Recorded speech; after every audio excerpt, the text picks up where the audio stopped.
Good morning. Today is the 8th day of the month of Iyar, May 16th. We're going to commemorate today's learning in memory of Steve's father's yahrzeit, the first yahrzeit. And we're going to count Sfira together. Page 138, top of the page. Hayoim, Shloisha, Ve'esrim, Yoim, Shehem, Shloisha, Shavuos, Ushenei, Yomim, La'omer. Today is 23 days, which is 3 weeks and 2 days of the Omer. I'm going to learn a little bit from the bottom of page 89 in the Chayenu. In today's lesson, Hashem is described as the chassan, the groom who chooses for himself and unites with his bride, the Jewish people. How? Through Torah mitzvahs. We talk about that on Shavuos. Matan Torah was the wedding day. The Torah is the ksuba, the chuppah is the mountain, the Jewish people are the bride, and Hashem is the groom. We're talking about how we can attain a true love of Hashem. We say in the davening, we should love Hashem with all our heart, with all our might, with all our soul. But how do we do that? So the Tanya is giving us different ways and means of achieving this love. So he gives the example of the king who embraces the peasant and unites with him in a very intimate way. And now he continues to expound upon this idea that really it's far greater than that. And the Jewish people are like a wife to Hashem, who's the husband. And he brings from Shlomo HaMelech in Shir Hashirim, the Song of Songs, where we compare this union of the Jewish people and Hashem to that of a bride and groom. The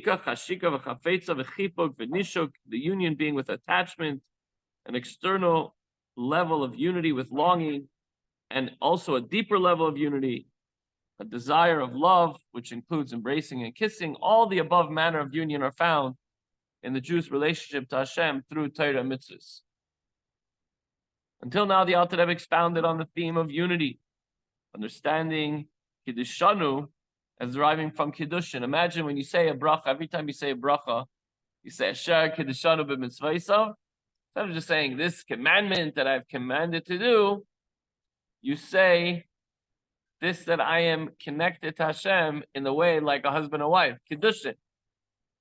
So you become closer to Hashem. Again, just to take a step back. When a person commands you to do something, you usually recoil. You're like, okay, I have to do this.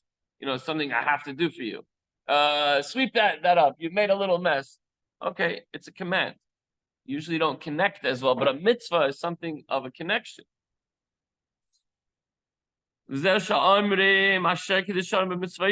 meaning of the bracha alluded to above, who has sanctified us by his commandments. The verb kiddushanu, who has sanctified us, here means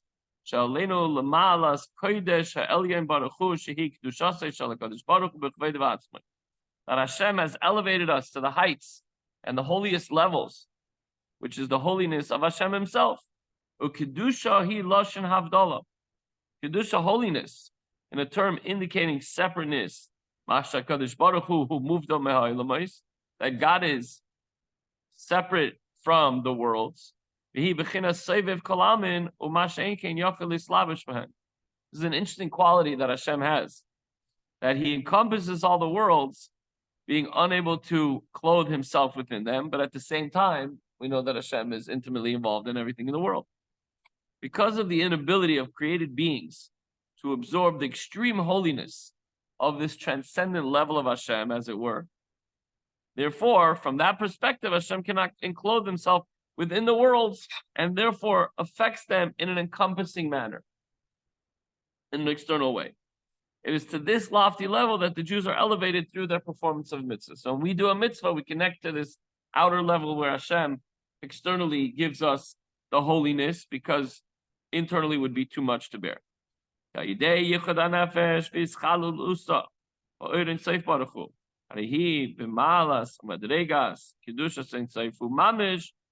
For through the union of the soul with and its absorption into the light of Hashem, it attains the quality and degree of holiness of Hashem himself. Mamish, And since it unites itself with him, meaning the soul of a Jew, when he does a mitzvah, unites itself with Hashem and is integrated into Hashem, they become one. So a way for a Yid to become united with Hashem is by doing a mitzvah. And we talked about learning Torah. We talked about that yesterday. Connecting to the Torah is connecting to Hashem because the Torah and Hashem are one. But another way to connect to Hashem is by doing a mitzvah. Asher Kiddishanu, you're being Mekadesh me as the bride, you're the husband, and we're embracing and kissing in this deep, passionate, intimate way through doing this mitzvah, whatever mitzvah that is. When did we read that? Past Shabbos. Hashem says that you shall be holy unto me, for I, Hashem, am holy. We're acting, if we're created in the image of God, we have to be holy. And Hashem commands us to be holy. I've separated you from all the other people, and you should be mine. So here we see that the holiness implies separation, as mentioned earlier, but not separation from the world, but separation to know that you exclusively are chosen by God to fulfill these commandments and become one with Hashem. And it continues, Another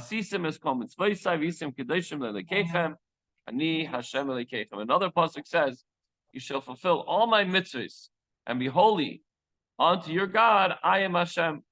So the term your God in the possessive form recalls the relationship set up when a man betroths a woman, whereby she becomes his wife. He doesn't acquire her as if like she belongs to him, but he's his wife. That's my wife. That's what you say, my wife. She could say he's my husband too. Perush, this the meaning is then that through the fulfillment of the mitzvah, I become your God in the same manner. Just like Hashem takes us to be his wife, we take Hashem to be our God when we do the mitzvah. It's the wife saying back, yeah, you're my husband. And that's why God is called the God of Avram, the God of it. What do you mean, the God of Avram? He's the God of everything. But it's the God of Avram because Avram chose him. You're my God. They're called this thus because the patriarchs were on the level of a vehicle unto him. The others, as we mentioned many, many times, were totally dedicated to Hashem and nullified before him like a vehicle, which is totally nullified to the driver. The vehicle possesses no independent will. And they were nullified and absorbed into Hashem's life. And so too every Jew during the time that they perform mitzvahs, they're completely subservient and bottled to Hashem. When a Jew occupies himself with Torah, learning Torah, and doing a mitzvah, he's totally nullified and absorbed in God's life. Therefore,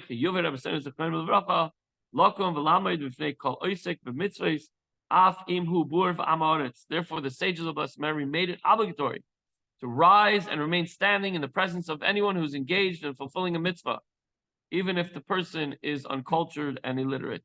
When such a person performs a mitzvah, such as bringing bikurim, the first of the fruits of the Beis Hamikdash, we rise before him. This is because God dwells and encloses himself in this man's soul at such a time. Not the person himself, it's the soul, it's his essence. We were saying that at the funeral yesterday. Not as accomplishments or social status, how many friends he had, or how popular he was, or how much money he made. But it's the essence of who he is. And if his soul connected to Hashem through the mitzvah, then we rise because his soul is not connected to Hashem, it's filled with that godly light. It's only that his soul is unconscious of this sanctity that resides within him at the time of his performance. By the way, this is a very important thing when we like to judge people. Who are you? Who are you to talk? Okay, it doesn't matter what the external part of the person does. Intrinsically, if a person is doing a mitzvah, his soul is connecting to Hashem and is filled with godly light. And the barrier, what happens is the barrier of the bodily grossness within the soul that dwells, meaning the neshama is in the person's body. The body may act outwardly not always lined up properly with what Hashem wants, but the soul is yearning to be connected. But the soul is not, and the physical body has not yet been refined, and which dims the eyes of the soul and prevents it from seeing the divine visions. And that's why We don't always sense godliness when we do a mitzvah or when we learn Torah, but it's there, and we're experiencing a connection to God. But our physical body gets in the way at times, and usually most of the time. Not like we don't get to see godliness the way our patriarchs and the holy tzaddikim, others of that stature, who saw their world, which is the spiritual world to come during their lifetime. So these were great tzaddikim who were able in this world to see visions normally seen only in the world to come. And once was sitting in Rabbi Lesh's shir, he was talking with the Arizal, he was able to look up and see this, the spiritual, he was, like you can point, people around like, just, what? No, but again, it's all metaphoric. When he was talking about colors and about this and about that. So someone says, how could it be colors if it's all spiritual? He goes, you have to bring a mashal, otherwise the people didn't understand what he's talking about. But he was able to have visions that we cannot have, we cannot relate to, based on Kabbalah and all these other things. And this is so because their bodies, having been purified, did not conceal godliness. So their bodies were subservient to Hashem. Truly, each and every Yid could be and would be capable of witnessing such visions of holiness during the performance of mitzvahs, were it not for the coarseness of his body. So that's why, if we back up, and it seems kind of harsh to look at your body nivzev and nimas be'enov with scorn and contempt, once we put our body as completely secondary, just as a means to serve Hashem, we have to feed it, we have to take care of it, we have to cherish it, because it's a vehicle to serve Hashem, but not because it's relevant in any other capacity. And if we could do that, and we could put the body secondary and the neshama first, and serving Hashem first, we're able to see a vision of beautiful spiritual holiness and of the future world to come. So the takeaway is we are the bride and Hashem is the groom. As Hashem's Torah and mitzvahs are the method that He sanctifies us and we sanctify Him. And when we study Torah and observe a commandment, we are bonding and connecting with God in the most intimate way. So that's the new perspective, or at least, a regurgitated perspective, because we learn this every single year, of approaching, doing a mitzvah and learning Torah. Now we're connecting to Hashem in the deepest possible way we could. Everyone have a wonderful day. And 12 o'clock we have a wonderful day. 12 o'clock we have a group